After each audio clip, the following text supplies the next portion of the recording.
بسم اللہ الرحمن الرحیم الحمدللہ رب العالمین اللہم صلی علی محمد وعلی آل محمد کما صلیت علی ابراہیم وعلی آل ابراہیم انک حمید مجید۔ السلام علیکم ورحمۃ اللہ وبرکاتہ۔ آج کے دور میں مسلمانوں کی اکثریت مندرجہ ذیل ایک یا اس سے زائد طریقوں سے زندگیاں بسر کر رہے ہیں۔ پہلی طرح کے لوگ اپنی آمدنیاں کما رہے ہیں یہ سوچے بغیر کہ وہ حلال طریقے سے ہے یا حرام طریقے سے۔ نمبر 2، اپنے رشتہ داروں اور دوستوں کے ساتھ وقت گزار رہے ہیں یہ سوچے بغیر کہ وہ کسی کی غیبت کر رہے ہیں، کسی کا مذاق اڑا رہے ہیں یا کسی پر تہمت لگا رہے ہیں۔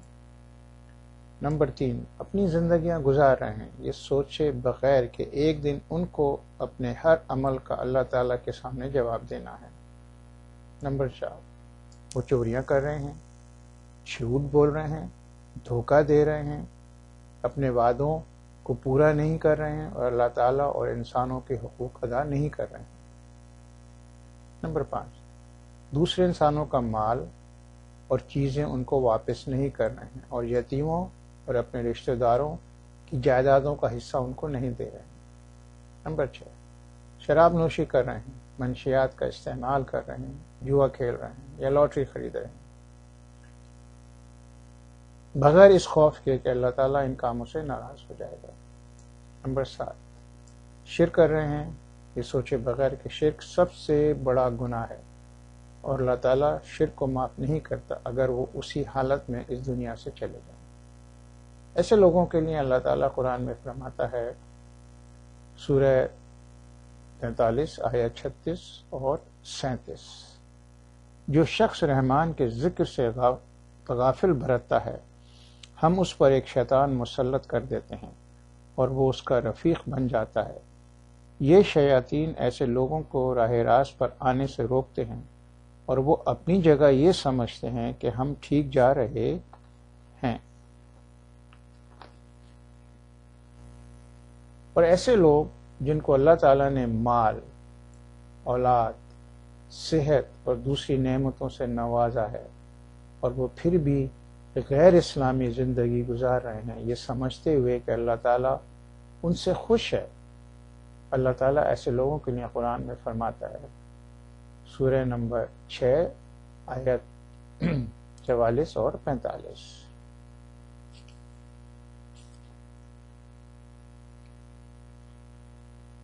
پس جب ہماری طرف سے ان پر سختی آئی تو کیوں نہ انہوں نے عاجزی اختیار کی مگر ان کے دل تو اور سخت ہو گئے، اور شیطان نے ان کو اطمینان دلایا کہ جو کچھ تم کر رہے ہو خوب کر رہے ہو۔ پھر جب انہوں نے اس نصیحت کو جو انہیں دی گئی تھی بھلا دیا تو ہم نے ہر طرح کی خوشحالیوں کے دروازے ان کے لیے کھول دیے، یہاں تک کہ وہ ان بخششوں میں جو انہیں عطا کی گئی تھی خوب مگن ہو گئے تو اچانک ہم نے انہیں پکڑ لیا، اور اب حال یہ تھا کہ وہ ہر خیر سے مایوس تھے۔ اور وہ لوگ جو دوسروں کو نقصان پہنچانے کے منصوبے بناتے ہیں ان کے لیے اللہ تعالیٰ قرآن میں فرماتا ہے، سورہ 35 آیت 43،